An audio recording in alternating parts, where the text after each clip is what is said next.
সেদিন কিন্তু ব্যক্তিগত একটা কাজের জন্য আমি রানাঘাট গেছিলাম, আর রানাঘাট থেকে বাড়ি ফেরার সময় একদম ঠিক হাই রোডের পাশে, মানে কৃষ্ণনগর হাই রোডের পাশে দেখি একটা দুর্দান্ত রেস্টুরেন্ট কাম ক্যাফে। সারা দিন এই ক্যাফেটা কিন্তু খোলা থাকে, যতটুকু এখানকার লোকেদের মুখে শুনলাম। যাই হোক, এখানে যাওয়ার কারণ হচ্ছে একটাই, কারণ আমার প্রচন্ড পরিমাণ খিদে পেয়ে গেছিল। যাই হোক, আর সত্যি কথা বলতে গেলে বাইরে কিন্তু সুন্দর সুন্দর করে আলাদা আলাদা কুঠির মতো করা, যেখানে কিন্তু এক প্রকার বলা যায় সুন্দর মতো বন্ধু বান্ধব, কাছের মানুষ এবং প্রিয়জন আত্মীয় স্বজনদের নিয়ে এসে বসে আরামসে খাওয়া দাওয়া করতে পারবে। এবং ভেতরে ছিল দুর্দান্ত বসার সিটিং অপশন, এসিতে বসে। যাই হোক, এখানে আমি দাদা ছিল, দাদার কাছে আমি অর্ডার টর্ডার দিলাম। তো আমার সাথে কিন্তু রয়েছে অনিতা ক্যাফে মেন ওনার। দাদা কেমন আছো বল? আরে একদম ভালো। এই ক্যাফেটা কতদিন হয়ে গেল তাহলে? রানিং 5 মাস হয়ে গেল। নাকি 24x7 তোমাদের চায়ের কাউন্টারটা খোলা থাকে?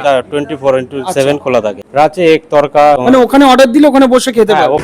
ওখানেই বসে খাওয়া যায়। হ্যালো, দাদার কাছে আমি অর্ডার টর্ডার দিলাম, দেওয়ার পর কিন্তু ডাইরেক্ট আমার টেবিলে কিন্তু খাবার চলে আসলো। দেখো, হান্ডি মাটন নিয়েছিলাম, প্রচন্ড খিদে পেয়ে গেছিল। এছাড়াও ছিল বাটার গার্লিক নান, এছাড়াও কিন্তু একটা স্যুপ টাইপসের নিয়েছিলাম, আর সাথে কিন্তু মকটেল ছিল। তো প্রথম কিন্তু আমি স্যুপটা ট্রাই করেছিলাম, উপরে হালকা ডিমের একটা লেয়ার ছিল। এছাড়াও কিন্তু ছিল বাটার গার্লিক নান এবং মাটন, যেটা দিয়ে অ্যারোমাটা ফাটাফাটি আসছিল, বাটারে একদম ভরপুর এই নানটা। এক পিস মাটন দিয়ে একটু হালকা করে গ্রেভি দিয়ে যখন মুখে দিতে, একটা জিনিস তো মনেই হয়েছে, ফাটাফাটি একটা আইটেম। ঠিক আছে, তোমাদের ক্যাফে কাম রেস্টুরেন্টের নামটাই তো বলিনি, অনিতা ক্যাফে কাম রেস্টুরেন্ট। মানে এক প্রকার বলা যায় এই অনিতা ক্যাফেতে তোমরা যদি আসো ইন ফিউচার সব ধরনের আইটেম পাবে, যেহেতু এটা মাল্টিকুজিন রেস্টুরেন্ট কাম ক্যাফে। এখানে মাটনটা অর্ডার করতে তোমরা ভুলো না, আমার বেশ ভালো লেগেছে। একটা ক্রিমি টেক্সচার, সাথে হালকা স্পাইসি, একটু মিষ্টি মিষ্টি, মানে একটা পারফেক্ট ব্যালেন্সড বলা যায়। তোমাদের ভিডিওটা ভালো লাগলে অবশ্যই লাইক করো, শেয়ার করো, ফলো করতে ভুলো না। এই ধরনের ভিডিও দেখতে হলে তোমরা কমেন্টসে অবশ্যই বলো।